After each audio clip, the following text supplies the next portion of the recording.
à l'Estac, alors il y a une parenthèse qu'il faut dire avant, c'est qu'un jour je suis allé à Paris, et il y avait des Parisiens, une Parisienne, à côté de moi. Et j'ai dit, moi j'ai fait mes études dans le 16e. Ah bon, le 16e, tiens, un cul de poule. Ah bon, le 16e. J'ai dit, non mais le 16e, pas à Paris, à Marseille, à l'Estac, c'est le 16e. Tout est vrai. Et donc, on était à l'Estac, puis il y avait des mecs, tu sais, comme c'est que quand tu es collégien ou lycéen, tu as toujours des mecs qui sortent de l'ordinaire. Et puis il y avait un mec, on l'appelait Titou, tu vois. Bon, Titou, mais il était grand, pas petit tout. Il était grand. Grand mince, toujours bien habillé, tout ça. Un peu mariole, un peu voyou sur les bords. Mais non, on n'avait pas trop de problème avec lui, on s'entendait bien avec lui. Sans plus, on le fréquentait comme ça, mais il n'était pas dans notre classe. Il était dans une classe, sinon il était en mécanique, lui il était en électricité, et vice-versa, tu vois. Bon, donc on se voyait la récréation. Il était du rove. Et un jour, on s'était revus en boîte, parce que nous, on faisait les boîtes d'ex, on faisait le rétro, on faisait l'oxydium. Oxydium, ça faisait un peu rouillé, un peu oxydé quand même. On faisait toutes les boîtes d'ex, tout ça, bon, on tournait beaucoup.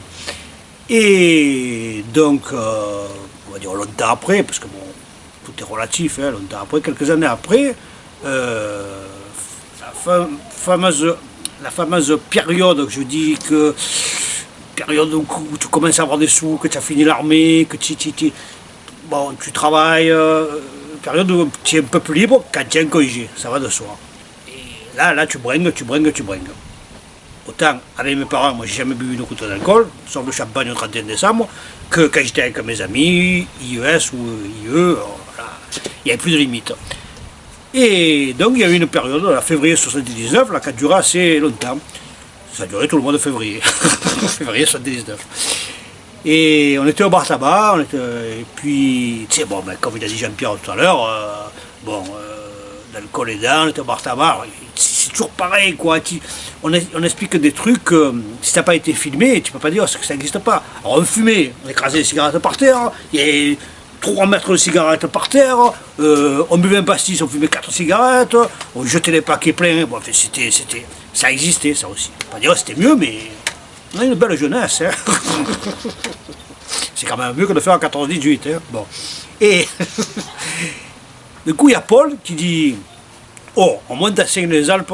Alors, je fais une parenthèse, il n'y avait pas d'autoroute, c'était le mois de février, on n'avait pas de chaîne, encore moins de clous, on avait des voitures qui avaient 100 000, 150 000 km, vidangées à peine, bon, enfin, il n'y avait pas le contrôle technique, il n'y avait pas la courroie de distribution, donc il n'y avait aucun entretien.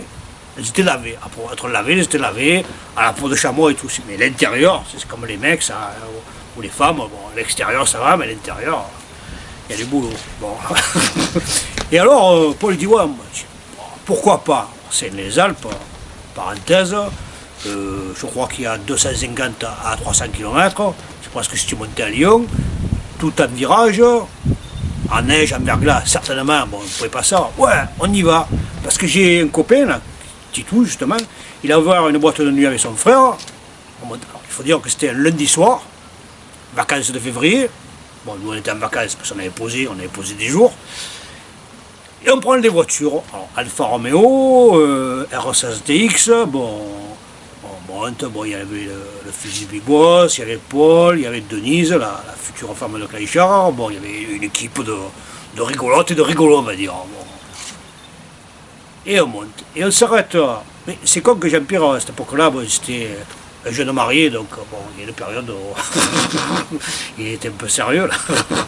Bon, il n'était pas avec nous, mais il aurait pu être, c'était pareil. Bon, il était là, par l'esprit, il était là. Et on s'arrête au Mai. Alors, les Mai, c'est un village des Alpes, plus petit que Carré, quoi. Et on s'arrête, on voit une pizzeria. Et Paul, il dit, bon, mais je vais demander la route. Et le mec, il dit, mais c'est les Alpes, voilà, c'est à droite, à gauche, bon, etc. Mais vous allez où? Il dit, bah, à la boîte de nuit, le Redon, voir un ami. Il dit, qui? Serge? Il dit, ouais. Wow, c'est un ami à moi, rentrez. Bon, c'est pour ça que ça fait partie du contexte qu'on raconte avec Jean-Pierre, c'est pareil. Rentrez, buvez. Bon, pizzeria, bon, en plus la pizza, ça nous a toujours plu, tu sais, une bonne pizza avec un bon rosé bien frais, tu vois, ça c'est la jeunesse, tu dis, à 80 ans, si tu manges une pizza et un rosé, tu as 20 ans, c'est pareil, tu vois, c'est pareil, tu repars. Et ça, c'est parti, donc apéritif qu'on avait fait déjà en tabac, on n'était pas en retard. Hein. Bon, donc apéritif, c'était genre minuit déjà, hein, 11h30, minuit du soir. Hein, bon, on mange. J'ai des photos là, je les mettrai sur la vidéo. Bon, parce que des fois on raconte des trucs, mais là j'ai des documents. Hein. Bon, et du coup le mec il dit, mais vous y allez là? Et je dis, ouais, mais vous vous rendez pas compte, c'est tout verglacé, c'est que des virages à lacets, il y a des cols, il y a des styles, il y a plein d'écoles et tout. Je dis, ouais, mais col, on en connaît un, nous, le col, ça suffit. Vous n'allez pas prendre la route et vous êtes équipé. Je dis, ouais, on est équipé, hein, on est équipé de pastilles. Mais en plus, on avait un blouson en sky qui faisait la moitié d'un millimètre, on avait les chemises ouvertes, tu vois. Des chaussettes d'été, bon, elles n'étaient pas équipées, mais pas du tout, ni les voitures, ni rien. Et on part, ça virage et tout. Mais c'est vrai, l'alcool est là, tu vois, tu conduis plus doucement, mais tu conduis, la route est à toi, quoi. Puis on arrive, minuit. Ouais, minuit passé, c'était 2h du matin, ouais. Bon, parce que je me remémore pas facilement comme ça, là. Et on tape. Oh, Serge, ouvre-nous. Puis on voyait qu'il y avait la lumière, on entendait un peu de musique. D'un coup, il ouvre le Judas. Sur les Judas, tu sais, la voiture, il ouvre le Judas, il dit, ah putain, c'est vous? Et je croyais que c'était ma femme, parce que des fois, je reste avec des gonzesses, et ma femme me le tape, et alors il me faut une certaine dame pour cacher la fille et tout. Rentrez. Alors, bouteille, j'ai une photo aussi. On arrive, allez, c'est reparti, bouteille, rigolade, repartir, allez, mets-nous à CDC. À CDC, c'était déjà né, pour te dire, c'est pas hier, hein. Bon, maintenant, ils sont sur la fin, le chanteur est devenu sourd, le chanteur remplaçant, il chante assis, bon, donc ça n'a pas évolué dans le bon sens. Là, c'était le vrai chanteur. Le chanteur qui est mort dans son vomi, c'était le premier chanteur, c'est vrai, hein, l'histoire. Et donc, les vrais ACDC et tout, mets-nous Dire Street, mets-nous Patti Smith, mets-nous Fleetwood Mac. Bon, déjà, rien que les musiques, il n'y avait pas de slow. Hein. Imagine, c'est 2h du matin, on est plein de bouteilles. Il dit, t'as pas de guitare? Il dit, si j'ai pas de guitare, donne-moi la pelle à pizza. Après, les pelles à pizza, on faisait des guitares et tout, sur les parterres. Mais ça me battait les couilles, parce que comme c'était un Mario, le fou furieux, il faut des gens comme nous, ils sont gentils, tu vois. Et d'un coup, 4h du matin, 5h du matin, et on dit, bon, on va dormir là. Je dis, non, mais vous n'allez pas dormir là, vous allez mourir de froid. C'est pas possible. Il dit, chez moi, c'est trop petit, c'est pas possible, je sais pas quoi vous dire. Bon, on fait quoi alors? Eh ben, on revient. Et dans la nuit, on est reparti.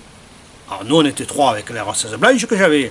C'est-à-dire, il y avait Jean Ripper, il y avait Eric Favata, du Big Boss, et moi. Et Paul, il était avec moi. Paul, toujours pas les gonzesses. Bon. Nous, quand on était sous, les gonzesses, on verra ça après. Bon. Et puis, donc, on part. Et effectivement, même quand tu es jeune, la fatigue, tu l'accumules, l'organisme, et jusqu'à un certain point. Hein. On dit pas qu'il y en a un paquet qui sont morts à 27 ans. Hein. Jimi Hendrix, ouais, mais c'est autre chose. Janis Joplin, les Doors, mais pas tous, hein, mais bon. Donc, il fallait faire, pas dire il fallait faire attention, parce qu'on ne faisait pas attention. Mais il vient un moment que la fatigue, elle nous gagne. Et c'était 6h du matin, je dis, bon, allez. J'avais toujours une couverture dans la maison, tu vois, j'étais dans la maison, dans la voiture, j'étais prévoyant. Je dis, bon, allez, on sort la couverture, on baisse les sièges et on dort.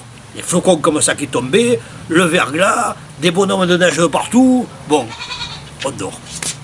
Du coup, peut-être une demi-heure après, 3/4 d'heure après, il y en a un qui dit, j'ai froid, je vais mourir. Putain, moi j'étais au volant, je dis, ne bouge pas, on repart. Je monte le siège, je roulais comme ça, alors les flocons qui tombaient et tout, il faisait -10. Je mettais la soufflerie, la R16, il fallait que le moteur soit chaud, mais le moteur, il ne pouvait pas chauffer parce qu'il faisait froid. Et finalement, on est redescendu, et c'est là que, donc j'ai pris l'histoire à l'envers, c'est là qu'on est allé directement ouvrir le Big Boss, tu vois. Donc on a fait 2 boîtes dans la nuit, le bar tabac. Donc, alors, est-ce que c'est une référence? Je ne sais pas. Est-ce que les jeunes s'amusent? Je ne sais pas. Quand je vois qu'hier, ils se sont tirés à coups de barre de fer pour un match de foot, que finalement ils ont fait match nul, je pense que tu peux arrêter la caméra maintenant.